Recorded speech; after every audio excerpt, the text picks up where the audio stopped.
राजस्थान पंचायती राज संशोधन विधेयक 2026 पर तारानगर विधायक नरेंद्र बुरानिया ने कहा, बिल पर गंभीरता से पुनर्विचार करें।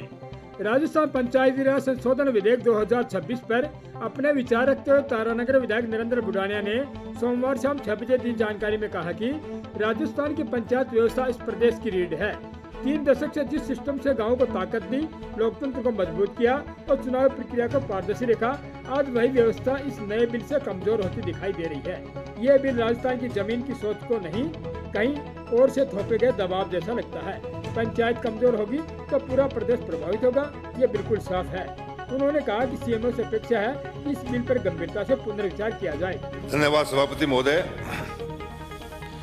ये राजस्थान पंचायती राज संशोधन विधेयक 2026 लेकर के आए हैं। मुझे सभापति महोदय, आपने जो है ये विधेयक तो लाते रहेंगे, जनता इसकी परवाह नहीं करती है। जनता अपने हिसाब से निर्णय लेती है। मैं 1994 में मेंबर था और मैं खुश नसीब हूं कि मेरे पिताजी प्रथम प्रधान थे चूरू के और मैं सरपंच रहा हूं। मैं जुड़ा हुआ हूं पंचायती राज से और मैं भाग्यशाली इसलिए भी हूं कि जब राजीव गांधी ने जब 74वां संविधान संशोधन किया। माननीय सदस्य धीरे बोलिए, आपका सदस्य माननीय सदस्य जब राजीव गांधी पंचायत राज को मजबूत करने के लिए संशोधन लेके आए, उस वक्त भी मैं लोकसभा का सदस्य था और आज जब इस बिल को वापस ले रहे हो तो मैं इस सदन का सदस्य हूं। मैं मेरा दुर्भाग्य मानूं, सौभाग्य मानूं, यह फैसला आप करोगे।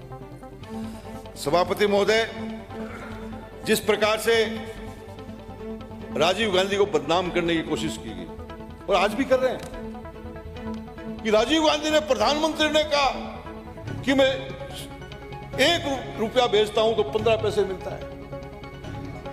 मैं कहना चाहता हूं, सुनिए, सन 1989 में मैंने सभा रखी थी, सिद्धमुख कैनाल का उद्घाटन शिलान्यास किया था। उस वक्त मैं स्टेज पे मौजूद था और उस वक्त राजीव गांधी ने कहा था कि आज जितनी भी योजनाएं बन रही हैं, चाहे वो रेगिस्तान की हो, चाहे वो पहाड़ों की हो, चाहे बर्फीले स्थान की हो, सब दिल्ली में बन रही है। और बनाने में जितना खर्चा हो रहा है वो खर्चा उनकी स्कीमें बनाने में, उनकी तनख्वाह में, उनमें चला जाता है और मौजूदा जो काम, जिस काम के लिए जो पैसा स्वीकृत होता है उसका 15% पहुंचता है।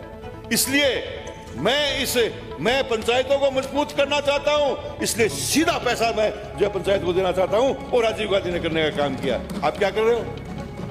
आप जनता के साथ धोखा कर रहे हो। अरे किस प्रकार से परिश्रम किया आपको? आपने भाईचारा तोड़ दिया, गांव के टुकड़े कर दिए। आपने जो है चुनाव जीतने के लिए कि चुनाव कैसे जीत सकते हैं, एक पंचायत के 5-6 गांवों को 6 गांवों में अलग अलग कर दिया। इस प्रकार की पंचायत समितियां बनाई है।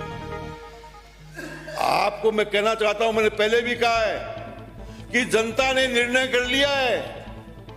जनता ने निर्णय कर लिया। आप कितना भी जो है अव्यवहारिक आप जो है परिसीमन करो, आज पूरी जनता आपको नीचे से देख रही है। हरियाणा में क्या हालात है पंचायत के, कोई नहीं पूछता वहां पंचायत को। ऐसे के ऐसे हालात राजस्थान में हो जाएंगे, मैं कहना चाहता हूं आपको। इसलिए संभलने की जरूरत है। हमारी पंचायतें कमजोर हुई तो हमारा प्रदेश कमजोर होगा, हमारा ग्रामीण क्षेत्र का विकास रुकेगा। आज हमें सबसे ज्यादा आवश्यकता है तो ग्रामीण क्षेत्र की है। सभापति महोदय, मैं समझता हूं कि परिस्थितियां कौन सी चेंज हो गई।